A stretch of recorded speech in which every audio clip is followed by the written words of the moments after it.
Welcome to the Stolen Ride podcast. I'm your host, Imogen Cotter. Each episode, we dig into cycling, the community around it, and the realities of security and crime with the people who spend their lives inside these worlds. Today, I'm joined by Professor Rachel Aldred, Professor of Transport at the University of Westminster and Director of the Active Travel Academy. Her work focuses on sustainable mobility and active travel, including cycling safety, infrastructure, policy, and the wider question of how we design transport systems that are safer, healthier, and more inclusive. Thank you so much for joining me today, Rachel. Thanks for inviting me. Yeah, so you have been in the world of active travel and sustainable travel for how long now? I think I saw 15 years on my notes. Yeah, I'd say. Goodness, yes. Or, well, going on 20. Yeah, and what first pulled you into that area then? Well, it was it was the third year of my PhD. And in the third year of a PhD, one often gets a little bit bored of one's topic. And my topic was local healthcare privatisation, which was also a bit depressing. So I was walking around the area where I was doing case studies, and I would constantly come across transport infrastructure. There was like a big road that sort of severed half of the borough from the other half. There were rail lines, there were canals, and it just started to really interest me how there was all this infrastructure and it connected some people and separated some people from their shops, from their homes, and so on. And also, as somebody who's walking around, I was constantly aware that I was sort of a second-class citizen, because I had to keep going under underpasses. I had to keep going the long way around, basically so that people who were driving could get into the centre of the city a bit quicker. And I just started thinking about that more and more, and it just became something that I was really keen to look into. Yeah, that's amazing. And also to actually see the problem and be like, I've got to do something about that. Because I think so many of us, especially like in cycling, will see something in infrastructure that will be totally, it just doesn't work. Like you say, bike paths being severed and, not being separated properly. But you actually said, I want to do something about this. So did you finish the PhD and then go on to change tack, or how did it work? Yeah, I finished the PhD and I wrote up some articles and so on from the PhD, but I also started looking into the area of transport a little bit more and getting really interested. Also, I was cycling around London at the time, and cycling around London in sort of like 2007 or so wasn't, it was a bit different to what it was, to what it is now. And certainly cycling around as a woman as well, you didn't see that many other women cycling. Kind of like often smile, because it was like not that usual see other women on bikes. And so I was also interested in that as well, and interested in how people talked about cycling, how people talked about walking and so on, and just the assumptions that were made about how people travelled. And clearly in London at the time, a lot of people did even then like walk at any rate, less so cycle, use public transport and so on. So many people didn't drive, but there was often an assumption that people did drive, and that was what the environment seemed to be built around, even in places like the parts of East London where I'd been walking around, where actually most households then didn't own a car and still don't. That's actually really interesting, and it's such a good point. That even like central London can be set up more for cars than for cyclists. And I wonder, like, since that time when you noticed all of this disconnect between cycling infrastructure or just like sustainable transport infrastructure, have you seen a big difference? Like, has that improved over the last 2 decades?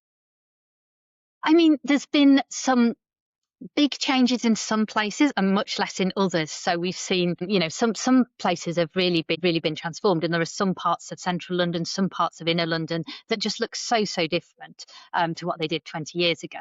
But then there's also large parts. If you look at the map of London in terms of like levels of cycling, then there are some parts, there are places, or there are bridges where there's more people crossing by bike than by all of the modes apart from walking. For instance, there's parts of inner London where cycle commuting is, 1 in 7 people are commuting by bike and so on. But then if you look at parts of outer London, there's virtually no cycling at all. And cycling is still quite unequal in terms of many different demographic variables like gender, like age, disability, ethnicity, and so on. So, there's been some big changes. And if you stand on Blackfriars Bridge at rush hour, you'll be like, wow, London is a cycling city. And if you go and stand out somewhere in Brent, you'll get a very, very different impression. So very different. And also, if we look at the rest of the country as well, of course, because it's not just about London. If you look at the rest of England, for instance, then again, there's very big variation. There's large parts of England where cycling is it's actually really hard to cycle. It's still really unwelcoming for cycling.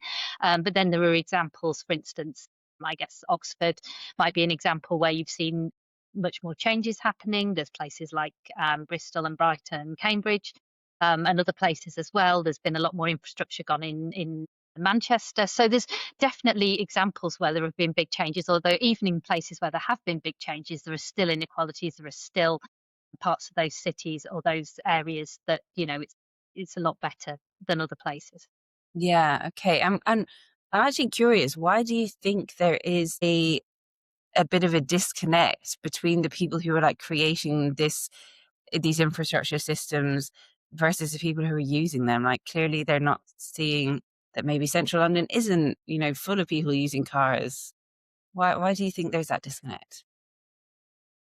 It's interesting. And I think often planners and perhaps, I guess, academics, a lot of people who are meant to be sort of planning, thinking about the future and so on, often, maybe we kind of lag behind what's happening outside, because I think when you look at the story in London, for instance, Transport for London, I think, really started to get very interested in cycling when it became clear that something had to give, and also that more people were cycling, that, and London streets and London as a city was growing. There was more and more population, and London streets, already around about the turn of the millennium were gridlocked. They've always been, when it was horse and cart, they were also gridlocked and smelly in different ways. But, there were, if people, even if car use didn't increase, there's just going to be absolute chaos, because you have more and more people living in the city, you'll have more and more cars and so on. And I think, policymakers, planners sort of looked at what was going on. It's like, well, where is the help going to come from? And actually, if we can tap into the fact that more people are cycling, then maybe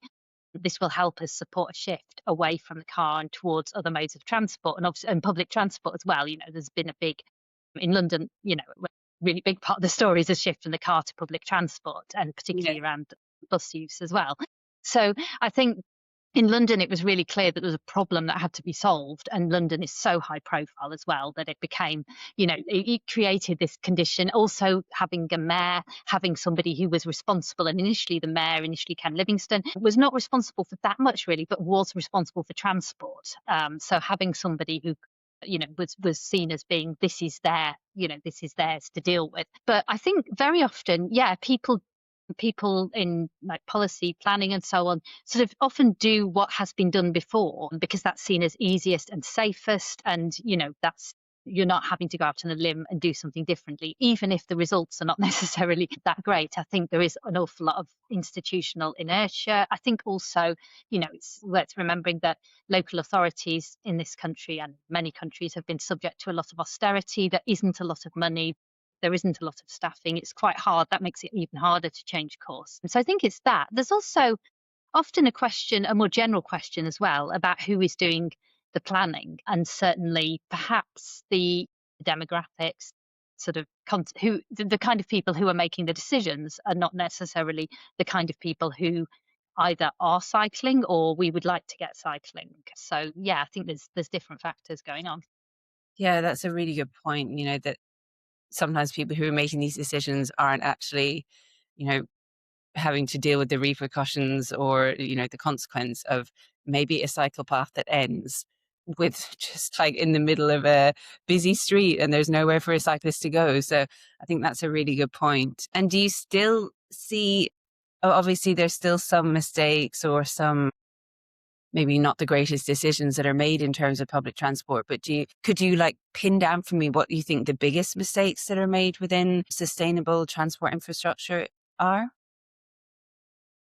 I think generally it's what we were saying, that things get done in the same way, even though in the same way, thinking also about, the climate crisis, thinking about a lot of the public health problems that we have, thinking, physical inactivity, air pollution, road injury, noise pollution, all those kind of things. There are all these reasons why we need to do things differently. But the way that we do things is the way that we've always done things. And actually, it's quite hard to, most of the streets that we have don't look like how we would like them to be, or how they should be in line with, the most recent guidance. The streets don't look, the footways are not wide enough, there isn't the cycle infrastructure, there aren't often the accessibility features that there should be, and so on.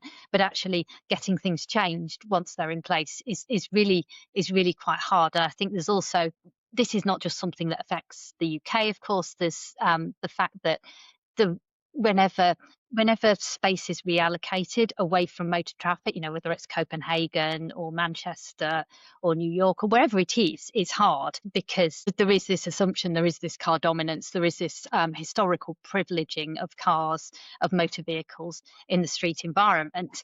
And I think often there's kind of an unwillingness to have difficult conversations, which I entirely understand. And the fact that actually, if we're going to, make things safer for children to cross the road to go to school, or for people to cycle to the shops, or whatever it is, then it does mean that there is more space needed, there is more protection needed for those activities, and space and time in urban areas, or anywhere, in fact, doesn't come from nowhere.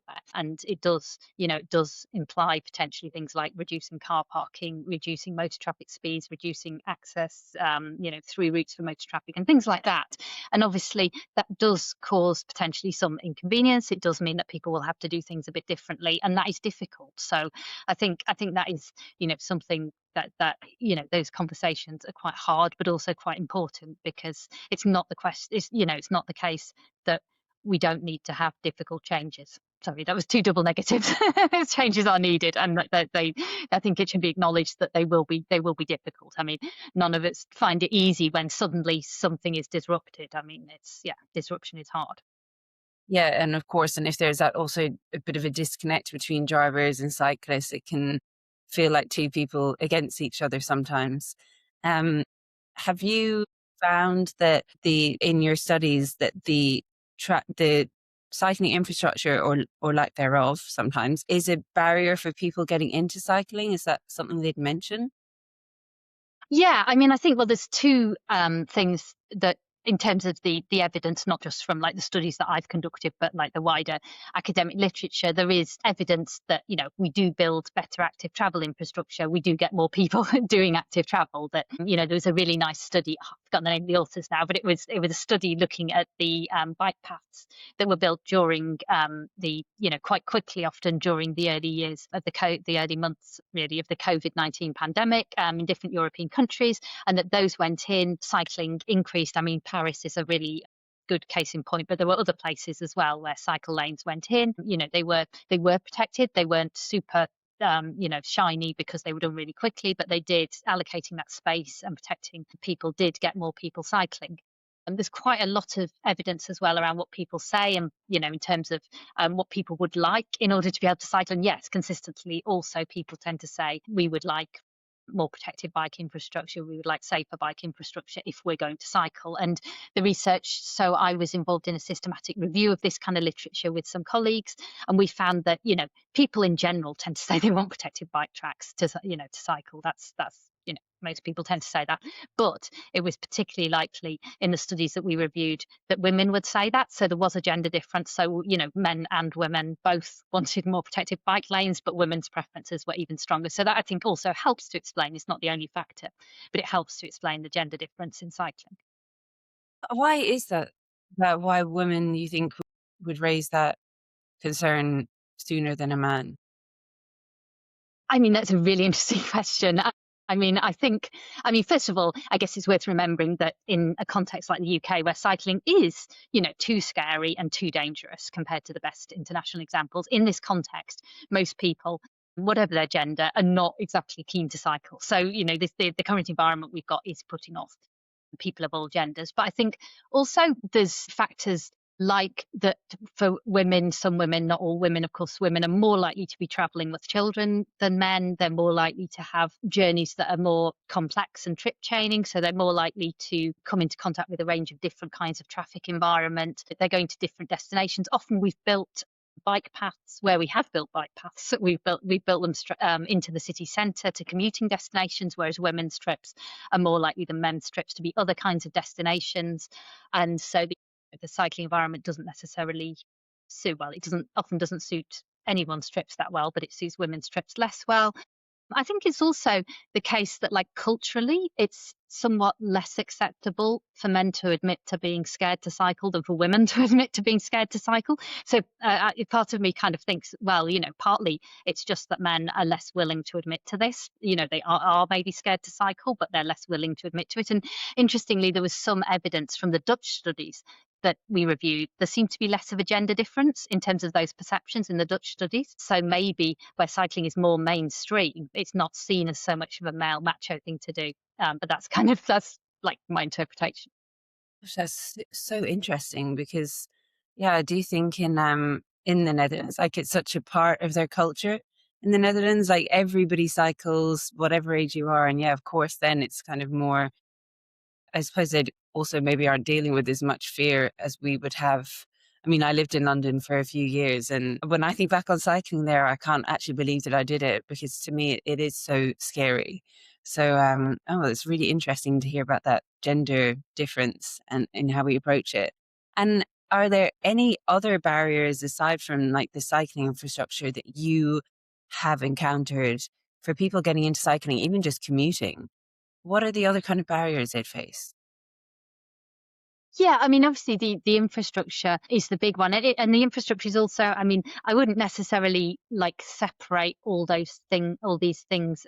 It's hard to separate things that sharply because the infrastructure and the culture, I think, are quite closely linked. And when the infrastructure is poor, it sort of sends a message that, oh well, we don't really expect normal people, scarecrow, because this is what we've provided for them. And when you look at cycle infrastructure in much of the UK, still sadly, it's like, what is this being made? Who is this being made for? On the one hand, it's somebody who's meant to be quite happily like wiggling around on a narrow footway with pedestrians. On the other hand, as soon as there's some kind of issue with that, as far as the designers are concerned, they're suddenly meant to be in the road with lots of motor traffic, and it's like there's no consistency.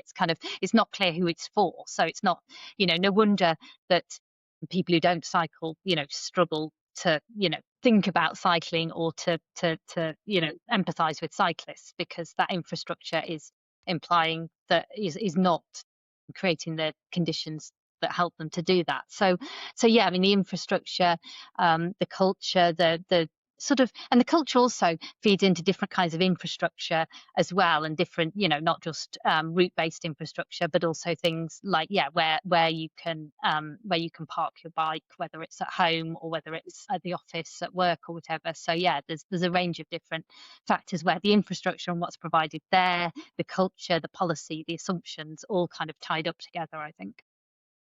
And when you talk about the cycling parking, if you're commuting, obviously, are you talking about not having places that are safe enough to park bikes or having a place at all? Or is it both? I mean, I think it depends. So this isn't like something that I've studied in great detail, but it does, I think, depend on the context and depend upon, the how long are you just going to the shop? Are you about to pop into the shop, or are you going to be at work all day, or are you leaving it overnight at your home? Those kind of questions, and also the type of bike as well, because this is another thing around assumptions around what a bike is as well. And there's an assumption that a bike is a particular size and shape, and yet for many people use different kinds of bike, or would use different kinds of bike. Like if you're going to have a cargo bike, then it's going to be kind of different dimensions, and it's also potentially going to be quite a lot more expensive. And if it gets stolen, then yeah, potentially, yeah, you've lost something quite expensive. It's something that can potentially substitute for people having had a second-hand car. So there's different questions, I think, depending on the location, depending on the type of bike, and so on. And you can see, I mean, that there are some interesting examples, like particularly in London, but not only in London, of local authorities kind of reallocating car parking spaces for bike parking hangars, and so providing more space that way, and something that is more secure than simply locking your bike up outside overnight outside your home. And there are some good examples that I've seen also of employers providing secure cycle parking inside, in the building that people will be working in. But for a lot of people, that's just not available. Yeah, and also if they're using some e-bikes, they're not allowed to bring them into offices. So I can understand that as being a big barrier. And have you seen that there's been, and like you're saying that some employers provide it, but like from a governmental side of things, have cities started to invest in more secure parking for bikes? It's not just cycle lanes that they're investing in. Are they also investing in cycle parking, or have you seen that from cities? The residential bike parking has been led by local authorities, and some boroughs in London, like Hackney and Waltham Forest, for instance, have done quite a lot in that regard. But yeah, it's quite patchy what people have access to, and I think we're also quite unambitious in terms of what is on offer. So there's the cycle to work scheme in terms of like subsidizing access to bikes and equipment, but that's quite limited in terms of what it covers. It's only on offer to some employees, and generally employees, who are more privileged or have more secure jobs are more likely to have access to it and also do better because it's a salary sacrifice scheme. And whereas I've seen examples of, for instance, there was a program in Lausanne that basically was giving e-cargo bikes to residents, right? That was so, that Lausanne is a very hilly area, and there was, really quite strong take up of that offer, and that was that was led by the city, sort of saying, yeah, we want people to have access to these bikes. It can be really important for them to be able to cycle, and most residents are not going to be able to afford these, or not going to afford these on their own. So yeah, I think we could think about being more ambitious in a range of ways, not just infrastructure. Yeah, yeah. Wow, that's an amazing scheme. Only in Switzerland, I feel.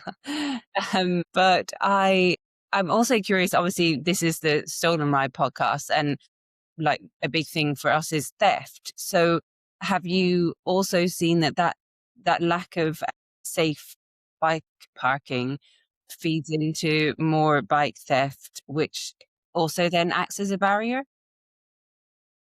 So it's not an area that I have specifically studied, but it does intersect, I feel, interestingly, with some kind of dimensions of inequality as well. If we think about sort of who is more likely to live. So, if you want to store your bike at home, you're more likely to have somewhere to store it safely on your premises. If you've got, say, a house, if you've got a garage, who is more likely to have access to those facilities versus who is more likely to live in a flat where, the estate that I lived in some years back, where the local authority would put signs up saying bikes fixed to railings will be removed, and yet for many people, they were living in overcrowded flats that they couldn't keep the bike in their hallway. It would just get in the way of them and their kids trying to get in and out.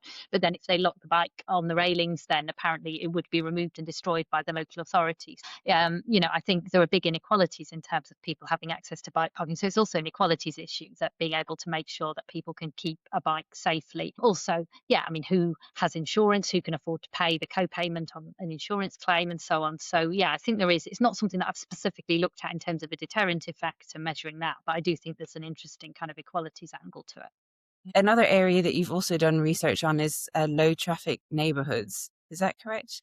And I was wondering, I mean, why have they become a bit of a contentious issue when it comes to the cycling or cycling, commuting, safe infrastructure debate? I mean, firstly, I guess it's worth saying that anything that sort of interferes with motor traffic flow is often potentially contentious, and particularly given that something that we haven't specifically talked about directly, but that is also happening often, is a kind of stigmatization of cycling or bike-lash or whatever. So that because, as we were talking about, cycling still is quite a marginal form of transport in the UK, and it's, cyclists tend to be sort of marginalized and potentially looked down on.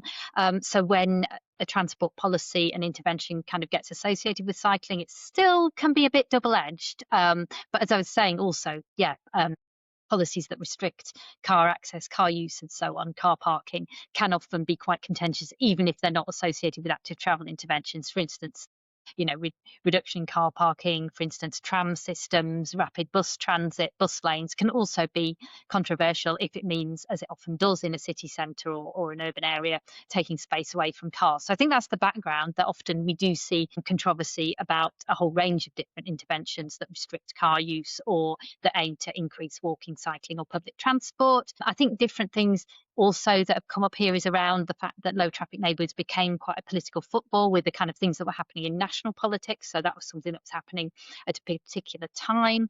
There were different kinds of active travel interventions going in quite quickly, often in 2020, range of things, not just low traffic neighbourhoods, but things like footway widening as well. And these were going in at a time, that was very difficult for many people. And they were, seeking often to provide additional space for people to give 2 meters so that people have 2 meters space between people, which often just, there's an interesting study from University College London that pointed out that most of London's footways, you could not leave 2 meters gap between you and somebody else. So you couldn't actually comply with the social distancing recommendations unless you were going to walk in the carriageway. So that was the context.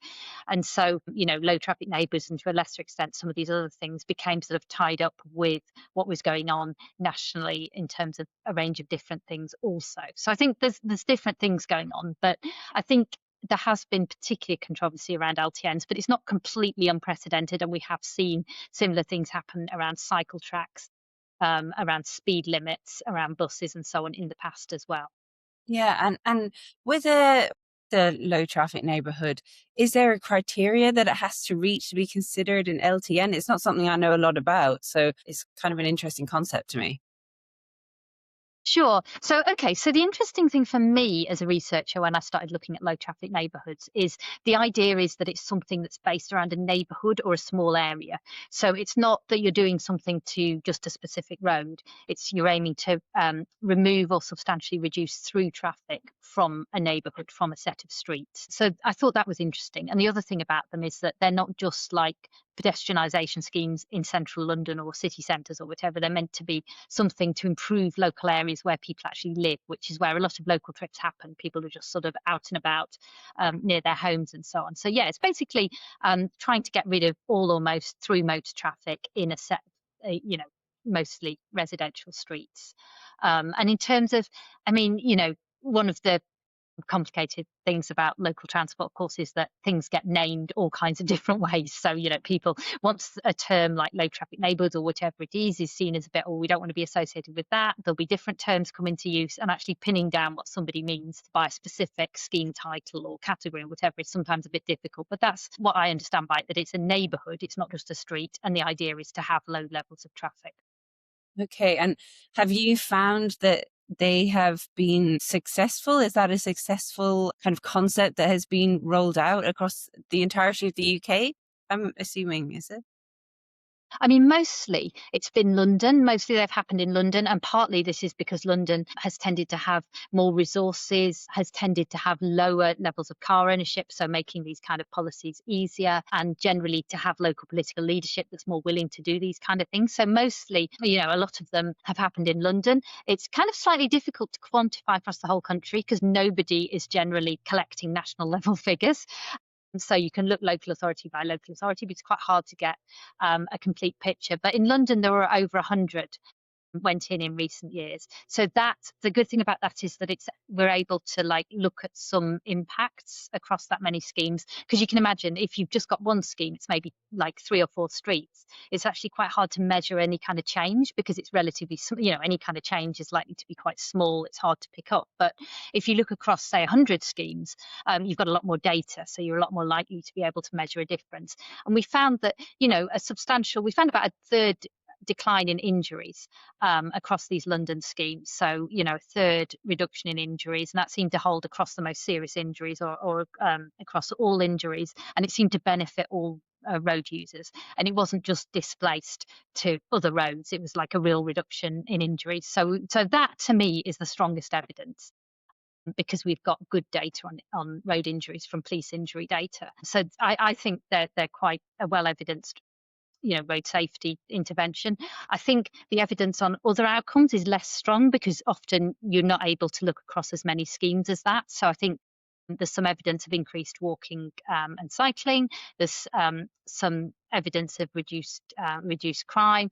There's some evidence of less driving. There's other evidence around air and noise pollution that's kind of promising. But I think the strongest evidence around low traffic neighbourhoods is around injury reduction.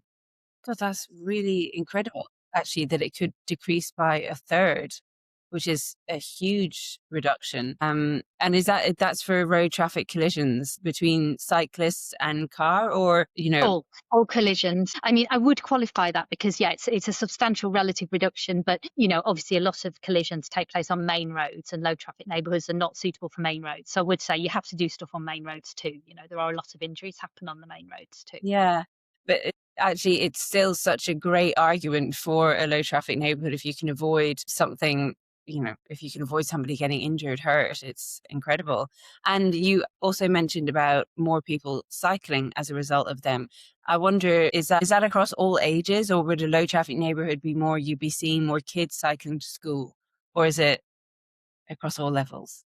So it's harder to look. So the thing with the looking at impacts of these or any schemes on injuries is that we've got quite comprehensive data on police, at least on injuries as recorded by the police. So that gives you a data set to use. We don't have in the same way sort of routine data sets of walking and cycling that we can. So often when you're looking at impacts of low traffic neighbourhoods or any other scheme on walking and cycling, you'll often be doing sort of collecting data specifically. So that limits the amount of schemes that you can look at. The evidence around changes in walking and cycling is weaker because it's only reliant on a relatively small level of schemes, because data hasn't been collected across 100 plus schemes.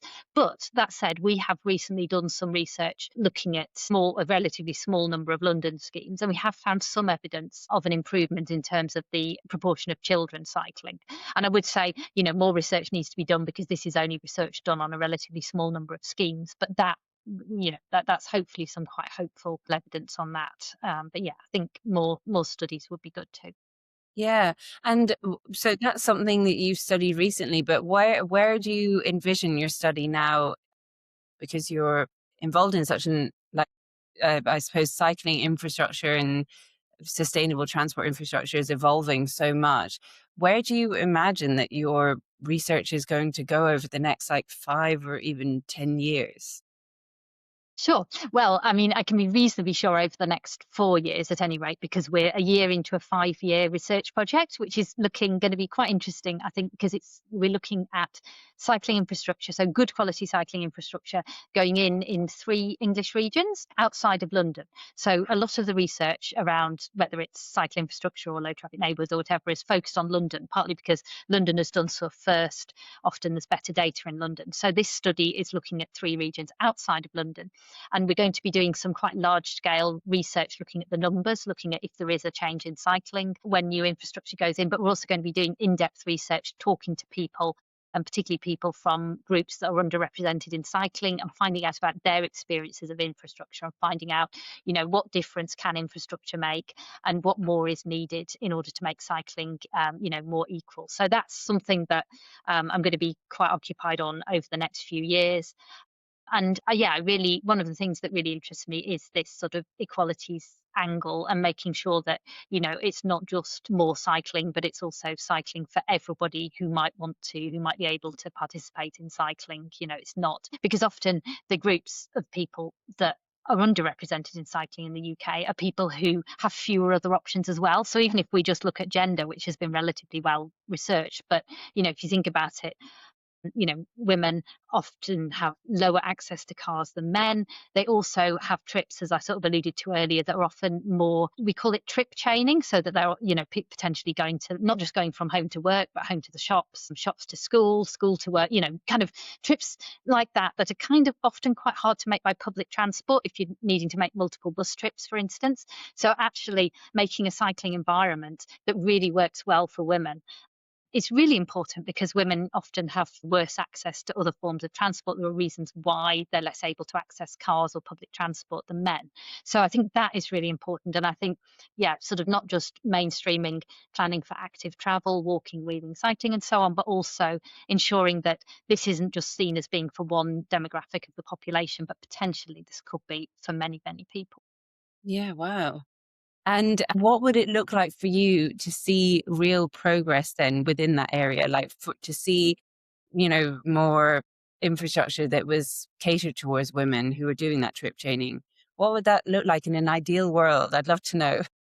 Yeah, I mean, on the one hand, also, I don't want to like knock building commuter routes, because this is also really important, and it's really important to have those corridors around along main roads that are suitable and safe for cycling for everybody. But also to be looking at those trips, to neighbourhood centres, to schools, shops, to just sort of local trips around the place that more, if we're just building for the commute, we are just building for a particular demographic, and the type of commuting trips are, I think, like 1 in 7 trips or something like that. So a lot of trips people make are not commuting. Older people, children, disproportionately women, and so on, are less likely or are not commuting.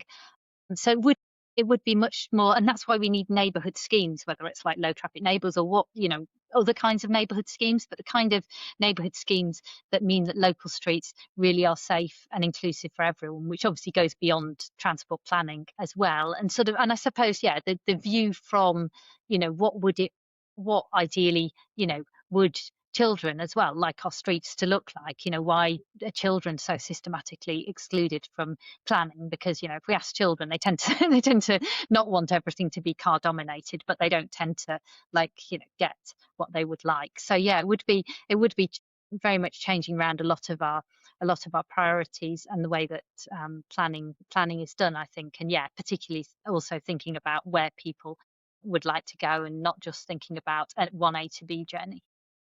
Yeah, okay. Like I like that vision that it's a bit more calm, less cars. Hopefully it does happen in the next few years. But obviously you're doing all the research to get us there and to help make the right decisions when it comes to those, like, the governmental decisions or local authorities, that they'll be able to come to someone like you, and maybe one day that will be a reality, that low traffic neighborhoods all over London. Thank you so much for joining me today and for such an interesting conversation, and bringing so many different viewpoints in that I think a lot of us wouldn't have considered before. So I wish you the best of luck with the rest of your project over the next 4 years, and yeah, to many low traffic neighborhoods.